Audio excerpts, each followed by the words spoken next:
ఈ భూమి మీద ఎవరన్నా ఏమైనా కనిపెట్టినా ఆ తర్వాత ఇంకోటేంది ఏదో ఒక కొంచెం పేరు తెచ్చుకున్నా దీనన్నిటికీ కారణం ఏంటి? వాళ్ళ యొక్క భావన. భావన అంటే ఏంటి?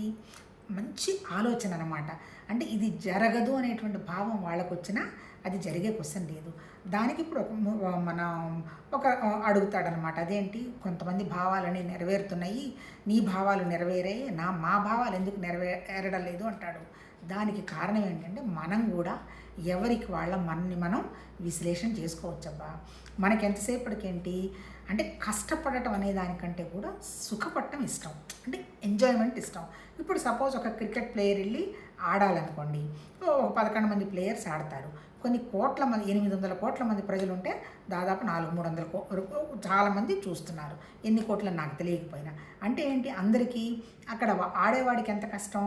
వాడు అన్నీ అంటే ఆ స్థితికి వెళ్ళి వాడు మొత్తం ఇప్పుడు మన భారతదేశమే తీసుకున్నాం. 160 కోట్ల జనాభాలో ఒక 11 మంది ప్లేయర్లు అక్కడికి వెళ్ళాడంటే వాడు ఎంతమందితోటి కాంపిటీషన్ పెట్టుకొని ఉంటాడు? ఎన్ని త్యాగాలు చేసి ఉంటాడు? ఎన్ని నిద్ర లేని రాత్రులు గడుపుంటాడు? ఆహారంలో ఎంత లిమిట్స్ పాటించుంటాడు? మరి ఇప్పుడు అక్కడ వాడు వెళ్ళి ఆడుతుంటే వీళ్ళందరికీ ఏంటి? వీడు శరీరాన్ని కదిలిచ్చారు. హాయిగా కమ్మగా ఏ చిప్సో బొప్సో తినుకుంటూ మంచిగా తాక్కుంటూ వాడు అది కొట్టలేదే ఇది కొట్టలేదే కొట్టు చంపు అని ఇక్కడి నుంచి అరుస్తుంటారు. అంటే ఏంటి? మెజారిటీ ఆఫ్ పీపుల్కి ఎంజాయ్మెంట్ ఇష్టం, కష్టపడటం ఇష్టం లేదు. అంటే ఇప్పుడు మనం అర్థం చేసుకోవాల్సింది ఏంటి? ఏదైనా మనం సాధించాలి అంటే మన భావాన్ని 24 గంటలు దాని మీదనే పెట్టాలి.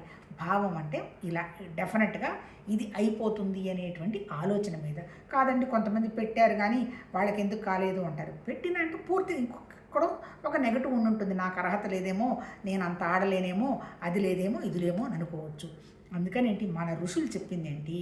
భావసిద్ధికి పుట్టుకతోనే 5-6 కొంతమందికి ఉంటుంది. ఒక 5-6 సంవత్సరాలు వాడి మనసు పనిచేయనంత వరకు భావసిద్ధి ఉంటుంది.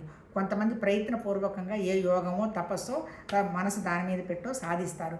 కొంతమంది దేవుని నమ్మకంతో మంత్రమో సాధిస్తారు. అంటే అల్టిమేట్ ఏంటి? భావశుద్ధి అనేది నువ్వు ఏం చేయదలుచుకున్నావో అది ఇక సెకండ్ థాట్ పెట్టుకోకూడదు. ఇది 100% అయ్యింది అని పడుకున్నా లేస్తున్నా కూర్చున్నా దాని మీదనే పెట్టుకోవాలి.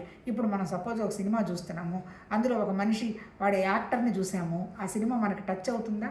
కాదు. ఆ యాక్టర్ ఆ పాత్రలో దూరినప్పుడు మాత్రమే మనం దాన్ని అర్థం చేసుకుంటాం. అంటే అర్థం ఏంటి? అంత కనెక్టివిటీ ఉండాలి మనం పెట్టుకున్నటువంటి భావానికి. అలా పెట్టుకుంటే డెఫినెట్గా నెరవేరుతుందని మన ఋషులు చెప్పారప్ప. ఎందుకు? అల్టిమేట్గా ఉన్నది ఒకటే ఒక జ్ఞానం, భగవతత్వ జ్ఞానం. ఆ జ్ఞానం మన దగ్గర ఉన్నది కూడా మన మనస్సే. అందుకని మన మనస్సు ఏమనుకుంటే అది అవుతుంది. కాకపోతే మనకు అర్హత ఉందనుకో